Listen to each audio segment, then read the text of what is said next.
As you're creating your modules, it's important to understand the distinction between object data and instance data.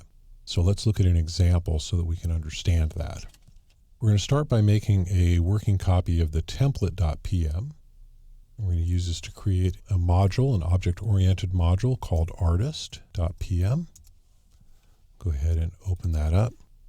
We'll start by changing the name here and changing the name here. The module will not work if you don't change the name in this place right there, so that's really important. So this is actually an example of object data. This data here doesn't change from instance to instance, and it's actually stored in the module. It's not stored in the object variable. I'm going to go ahead and take this method here, and we're going to call it name. And we're going to use this as what's called a setter-getter, where we actually set instance data and get instance data in the same method. We're going to pass a variable in that is name, and it's typically the same name as the setter-getter. The setter-getter is named the same name as the instance data.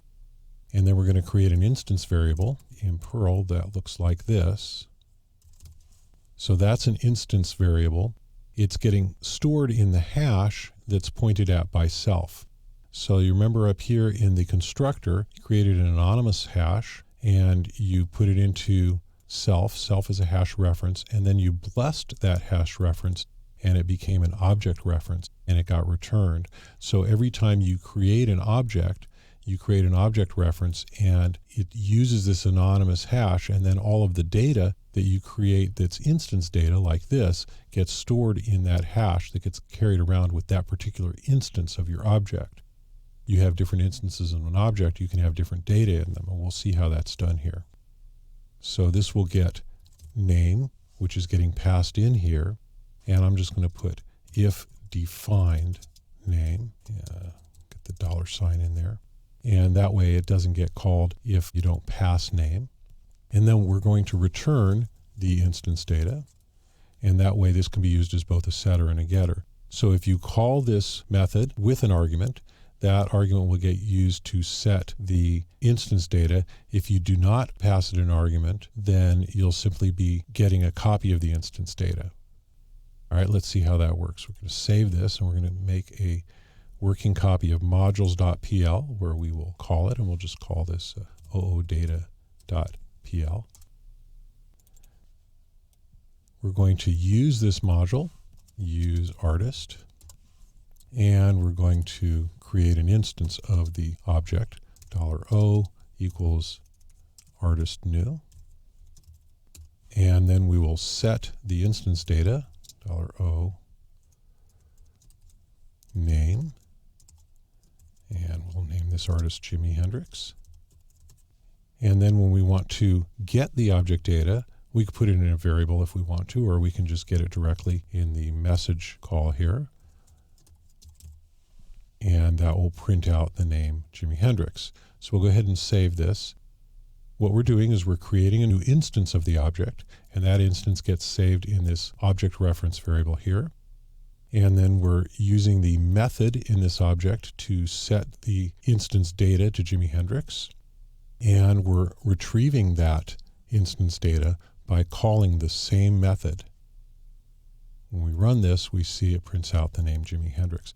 Now, if I wanted to, I could create a different artist, my O2, artist new, and we can give that one a different name.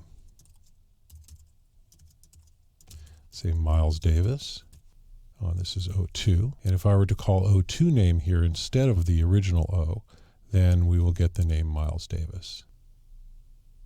That's instance data, you can see, because that data is actually getting stored in the object reference, the instance of the object. If I want to just get the object data, remember this has object data as well in the form of this version, and you can declare all kinds of variables here if you want to. It's not a good idea to overuse this because it's persistent. I can just message, if I want to see what version I've got, I can just say artist version like that and give it a $sign because it's a scalar. And when I save this and run it, we see we get the version number down here. That also gets carried along in each of the instances. So if I say O2 version like this, I will still get that object data, but that's the static object data. That's not dynamic data. That doesn't change.